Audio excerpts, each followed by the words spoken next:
ଆପଣ କ'ଣ ଜାଣିଛନ୍ତି, ଆପଣ ଯେଉଁ ରୋବୋଟ୍ ଏବଂ ଟେକ୍ନୋଲୋଜିକୁ ନିଜର ସୁବିଧା ଭାବୁଛନ୍ତି, ତାହା ପ୍ରକୃତରେ ଆପଣଙ୍କୁ ବିନାଶ କରିବା ପାଇଁ ଏକ ଷଡ଼ଯନ୍ତ୍ର ଅଟେ।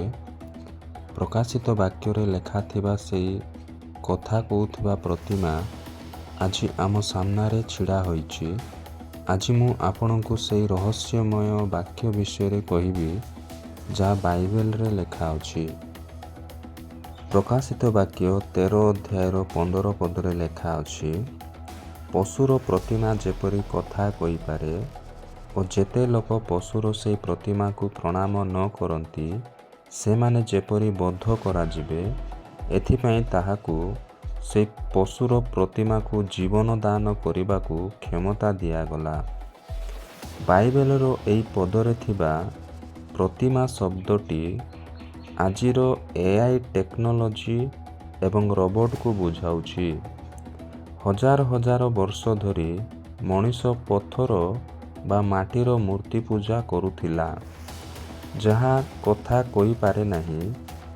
କିନ୍ତୁ ଏବେ ଏମିତି ଏକ ପ୍ରତିମା ତିଆରି ହେଉଛି, ଯାହା ଭିତରେ ଶୈତାନର ନିଜର ଶକ୍ତି ଏବଂ ଡିଜିଟାଲ ଲାଇଫ୍ ପ୍ରବେଶ କରାଇବ। ଏହା ଦେଖିବାକୁ ମଣିଷ ପରି ଥିବ, କିନ୍ତୁ ଏହାର କୌଣସି ଆତ୍ମା ନଥିବ। ଏଠାରେ କଥା କହିବାର ଅର୍ଥ କେବଳ ଶବ୍ଦ ନୁହେଁ, ବରଂ ଆଦେଶ ଦେବା।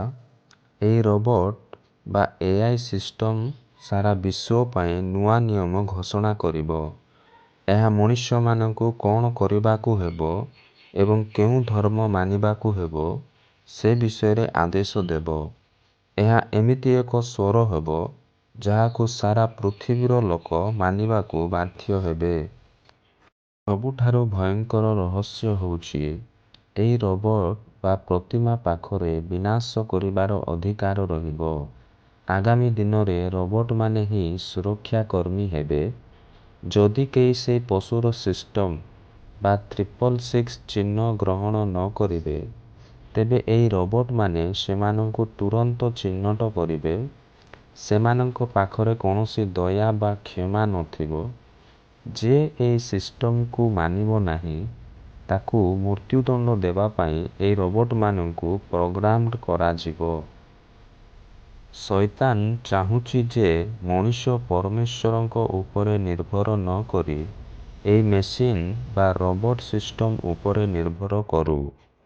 ଯେତେବେଳେ ଜଣେ ମଣିଷ ରୋବୋଟର ଆଦେଶରେ ଚାଲେ, ସେ ଅଜାଣତରେ ଶୈତାନର ପୂଜା କରେ। ପ୍ରକାଶିତ ବାକ୍ୟ 13 ଅଧ୍ୟାୟର 16 ପଦରେ ଲେଖା ଅଛି, ଆଉ ସେ ସାନ ଓ ବଡ଼, ଧନୀ ଓ ଦରିଦ୍ର, ସ୍ୱାଧୀନ ଓ ପରାଧୀନ ସମସ୍ତଙ୍କୁ ସେମାନଙ୍କ ଦକ୍ଷିଣ ହସ୍ତରେ କିମ୍ବା କପାଳରେ ଗୋଟିଏ ଚିହ୍ନ ଧାରଣ କରିବାକୁ ବାଧ୍ୟ କରାଏ। ଶୈତାନର ଏହି ସିଷ୍ଟମ କୌଣସି ଜାତି, ଧର୍ମ ବା ପଦବୀ ଦେଖିବ ନାହିଁ। ଆପଣ ଧନୀ ହୁଅନ୍ତୁ କି ଗରିବ ହୁଅନ୍ତୁ, ଆପଣଙ୍କୁ ଏହି ସିଷ୍ଟମ ଭିତରକୁ ଆସିବାକୁ ହିଁ ହେବ। ଏହା ହେଉଛି ଗ୍ଲୋବାଲ ଆଇଡେଣ୍ଟି, ଯେଉଁଥିରେ ସାରା ଦୁନିଆକୁ ଗୋଟିଏ ଦଉଡ଼ିରେ ବାନ୍ଧି ଦିଆଯିବ। କୌଣସି ମନୁଷ୍ୟ ଏହି ନେଟୱାର୍କ ବାହାରେ ରହିପାରିବେ ନାହିଁ। ଏଠାରେ ହାତ ଏବଂ କପାଳର ବ୍ୟବହାର ଅତି ଗଭୀର। ଆଧୁନିକ ବିଜ୍ଞାନ ଅନୁସାରେ ଆଜିର ମାଇକ୍ରୋଚିପ୍ ବା ନ୍ୟୁରୋଲିଙ୍କ୍ ଭଳି ଟେକ୍ନୋଲୋଜି ସିଧାସଳଖ ମଣିଷର ହାତ ଏବଂ କପାଳ ସହିତ ଯୋଡ଼ି ହେବାକୁ ଯାଉଛି। ଏହା ଆପଣଙ୍କର କର୍ମକୁ ନିୟନ୍ତ୍ରଣ କରିବ। ଆପଣ କ'ଣ କରିବେ, କ'ଣ କିଣିବେ, ସବୁ ରୋବୋଟ୍ ବା ସ୍କାନର ନିୟନ୍ତ୍ରଣ କରିବ। ଏହା ଆପଣଙ୍କ ଚିନ୍ତାଧାରା ଏବଂ ବିବେକକୁ ନିୟନ୍ତ୍ରଣ କରିବ। ଏହା ଏମିତି ଏକ ରହସ୍ୟମୟ ଜ୍ଞାନ, ଯେଉଁଥିରେ ଶୈତାନ ଆପଣଙ୍କ ମସ୍ତିଷ୍କକୁ ଡିଜିଟାଲ ଭାବେ ହ୍ୟାକ୍ କରିଦେବ। ଯେତେବେଳେ ଜଣେ ମଣିଷ ନିଜ ଶରୀରରେ ଏହି ଚିହ୍ନ ବା ଚିପ୍ ଲଗାଏ, ସେ ପରମେଶ୍ୱରଙ୍କ ଦ୍ୱାରା ନିର୍ମିତ ନିଜର DNA ଏବଂ ପରିଚୟକୁ ଶୈତାନ ହାତରେ ବିକିଦିଏ। ଏହି ଚିହ୍ନ ହିଁ ସେହି ରୋବୋଟମାନଙ୍କୁ ସୂଚନା ଦେବ ଯେ ଏହି ମଣିଷଟି ଏବେ ପରମେଶ୍ୱରଙ୍କର ନୁହେଁ, ବରଂ ଆମ ସିଷ୍ଟମର ଏକ ଅଂଶ। ଏହି ଚିହ୍ନ ଲଗାଇବା ପରେ ମଣିଷ ଆଉ ମଣିଷ ହୋଇ ରହିବ ନାହିଁ। ସେ ଏକ ଜୀବନ୍ତ ରୋବୋଟ ପାଲଟିଯିବ। ତା'ର ସମସ୍ତ ଗୋପନୀୟତା ଶେଷ ହୋଇଯିବ। ସ୍ୟାଟେଲାଇଟ୍ ଏବଂ 5G ନେଟୱାର୍କ ମାଧ୍ୟମରେ ତାକୁ 24 ଘଣ୍ଟା ଟ୍ରାକ୍ କରାଯିବ, ଯେଉଁଥିରେ ପାଦ ଦେଲେ ଫେରିବାର ରାସ୍ତା ନାହିଁ। ପ୍ରକାଶିତ ବାକ୍ୟ 13 ଅଧ୍ୟାୟର 17 ପଦରେ ଲେଖା ଅଛି, ପୁଣି ସେହି ଚିହ୍ନ ଅର୍ଥାତ୍ ପଶୁର ନାମ କିମ୍ବା ତାହା ନାମର ସଂଖ୍ୟା ଧାରଣ କରିନଥିବା ଲୋକକୁ କ୍ରୟ ବିକ୍ରୟ କରିବାକୁ ନିଷେଧ କରେ। ଏମିତି ଏକ ସମୟ ଆସୁଛି ଯେତେବେଳେ କାଗଜ ଟଙ୍କା କିମ୍ବା ମୁଦ୍ରାର କୌଣସି ମୂଲ୍ୟ ରହିବ ନାହିଁ।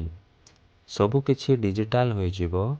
ଯେତେବେଳେ ଜଣେ ମଣିଷ ପାଖରେ ଟଙ୍କା ନଥିବ, ସେ ନିଜ ଜୀବନ ବଞ୍ଚାଇବା ପାଇଁ ସମ୍ପୂର୍ଣ୍ଣ ଭାବେ ସିଷ୍ଟମ ଉପରେ ନିର୍ଭର କରିବ। ଏହି ରୋବୋଟ ସିଷ୍ଟମ ଆପଣଙ୍କ ଖାଦ୍ୟ, ପାଣି ଏବଂ ଔଷଧକୁ ନିୟନ୍ତ୍ରଣ କରିବ। ଯଦି ଆପଣ ପ୍ରଭୁ ଯୀଶୁଙ୍କ ପ୍ରତି ବିଶ୍ୱସ୍ତ ରହି ସେହି 666ଟି ଚିହ୍ନକୁ ମନା କରିବେ, ତେବେ ଏହି ଟେକ୍ନୋଲୋଜି ଆପଣଙ୍କୁ ଦୁନିଆରୁ ଅଲଗା କରିଦେବ। ରୋବୋଟମାନେ ଦୋକାନରେ ଆପଣଙ୍କୁ ଚିହ୍ନିବେ ନାହିଁ। ସ୍କାନର ଆପଣଙ୍କୁ ଇନଭ୍ୟାଲିଡ୍ ଦେଖାଇବ।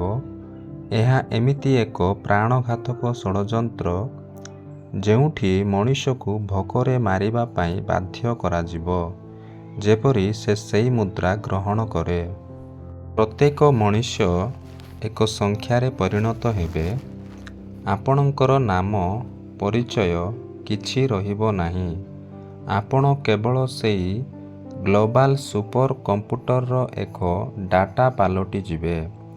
ଯଦି ଆପଣଙ୍କ ସଂଖ୍ୟା ସିଷ୍ଟମରେ ଏକ୍ଟିଭ ନାହିଁ, ତେବେ ସମାଜରେ ଆପଣଙ୍କର କୌଣସି ଅସ୍ତିତ୍ୱ ରହିବ ନାହିଁ। ଆଗାମୀ ଦିନରେ ରୋବୋଟମାନେ ହିଁ ସମସ୍ତ ବାଣିଜ୍ୟ କାରବାର ସମ୍ଭାଳିବେ। ଏକ ମଣିଷ ଦୋକାନୀ ହୁଏତ ଦୟା ଦେଖାଇ ଆପଣଙ୍କୁ ଖାଦ୍ୟ ଦେଇପାରେ, କିନ୍ତୁ ଏକ ରୋବୋଟ ପାଖରେ ଦୟା ନାହିଁ। ସିଷ୍ଟମ କହିବ, ଚିହ୍ନ ନାହିଁ ତ ଖାଦ୍ୟ ନାହିଁ। ତେବେ ସେ ରୋବୋଟ ଆପଣଙ୍କୁ ମୃତ୍ୟୁ ମୁଖକୁ ଠେଲିଦେବ। ପ୍ରକାଶିତ ବାକ୍ୟ 13 ଅଧ୍ୟାୟର 18 ପଦରେ ଲେଖା ଅଛି, ଏଠାରେ ଜ୍ଞାନ ଆବଶ୍ୟକ। ଯାହାର ବୁଦ୍ଧି ଅଛି ସେ ପଶୁର ସଂଖ୍ୟା ଗଣନା କରୁ, କାରଣ ତାହା ଜଣେ ମନୁଷ୍ୟର ସଂଖ୍ୟା, ଆଉ ତାହାର ସଂଖ୍ୟା ହେଉଛି 666। ଏଠାରେ ସାଧାରଣ ପାଠପଢ଼ା ଜ୍ଞାନ କଥା କୁହାଯାଉନାହିଁ। ଏହା ହେଉଛି ଆତ୍ମିକ ଜ୍ଞାନ। ସାରା ଦୁନିଆ ଏହି 666ଟି ସିଷ୍ଟମକୁ ସୁବିଧା ଭାବି ଗ୍ରହଣ କରିବେ, କିନ୍ତୁ ଯାହା ପାଖରେ ପବିତ୍ର ଆତ୍ମାର ଜ୍ଞାନ ଥିବ, ସେ ହିଁ ଦେଖିପାରିବ ଯେ ଏହାର ପଛରେ ନର୍କର ଅନ୍ଧକାର ଲୁଚି ରହିଛି। ବାଇବେଲରେ 7 ସଂଖ୍ୟା ପରମେଶ୍ୱରଙ୍କର ସମ୍ପୂର୍ଣ୍ଣତାକୁ ଦର୍ଶାଏ, କିନ୍ତୁ 6 ହେଉଛି ମନୁଷ୍ୟର ସଂଖ୍ୟା, ଯିଏ 7 ପାଖକୁ ପହଞ୍ଚି ପାରେ ନାହିଁ। 666ର ଅର୍ଥ ହେଉଛି ଏମିତି ଏକ ସିଷ୍ଟମ ଯେଉଁଥିରେ ପରମେଶ୍ୱରଙ୍କର କୌଣସି ସ୍ଥାନ ନାହିଁ। ଏହା ଏକ ହ୍ୟୁମାନ ମେଡ୍ ଡିଜିଟାଲ ଗଡ୍ ବା ରୋବୋଟ ଯିଏ ନିଜକୁ ପ୍ରଭୁ ବୋଲି ଦାବି କରିବ। ମଣିଷ ନିଜ ଜ୍ଞାନରେ ଏମିତି ଏକ ଟେକ୍ନୋଲୋଜି ତିଆରି କରୁଛି ଯାହା ଶେଷରେ ମଣିଷକୁ ହିଁ ବିନାଶ କରିବ। 666ଟି ହେଉଛି ସେହି ସୁପର କମ୍ପ୍ୟୁଟରର ଏକ୍ସେସ୍ କି, ଯାହା ସାରା ପୃଥିବୀର ରୋବୋଟ, ସ୍ୟାଟେଲାଇଟ୍ ଏବଂ ମଣିଷ ଶରୀରରେ ଥିବା ଚିପ୍କୁ ଏକାଠି ନିୟନ୍ତ୍ରଣ କରିବ। ଏହା ବିନା କେହି ବି ସେହି ସିଷ୍ଟମ ଭିତରେ ପ୍ରବେଶ କରିପାରିବେ ନାହିଁ। ସଂଖ୍ୟା ଗଣନା କରିବାର ଅର୍ଥ ହେଉଛି ସମୟର ଚିହ୍ନକୁ ଚିହ୍ନିବା। ଆଜି ଯେତେବେଳେ ଆମେ AI, ରୋବୋଟିକ୍ସ ଏବଂ ସାରା ବିଶ୍ୱର ଅର୍ଥନୀତିକୁ ଗୋଟିଏ କେନ୍ଦ୍ରୀୟ ସିଷ୍ଟମରେ ଯୋଡ଼ି ହେବାର ଦେଖୁଛୁ, ସେତେବେଳେ ବୁଝିବାକୁ ହେବ ଯେ ସେହି ସଂଖ୍ୟା ଏବେ ଏକ୍ଟିଭ ହେବାକୁ ଯାଉଛି। ଏହା ହେଉଛି ଶୈତାନର ଶେଷ ଷଡ଼ଯନ୍ତ୍ର। ଯିଏ ଏହି ସଂଖ୍ୟାର ଜାଲରେ ବାନ୍ଧି ହେବ, ସେ ପରମେଶ୍ୱରଙ୍କ ସୃଷ୍ଟିରୁ ବାଦ ପଡ଼ି ଶୈତାନର ସମ୍ପତ୍ତି ପାଲଟିଯିବ। ସମୟ ସରି ଆସୁଛି। ଏହି ଟେକ୍ନୋଲୋଜି ଆପଣଙ୍କ ଆତ୍ମାକୁ ନଷ୍ଟ କରିଦେଇପାରେ। ପ୍ରକାଶିତ ବାକ୍ୟ 14 ଅଧ୍ୟାୟରେ 9 ପଦରେ ଲେଖା ଅଛି, ଯିଏ ଏହି ସିଷ୍ଟମକୁ ମାନିବ ସେ ନରକକୁ ଯିବ। ତେଣୁ ଆପଣ କ'ଣ ଏହି ଷଡ଼ଯନ୍ତ୍ରରୁ ବଞ୍ଚିବାକୁ ଚାହାନ୍ତି? ଆପଣଙ୍କ ମତାମତ କମେଣ୍ଟରେ ଲେଖନ୍ତୁ।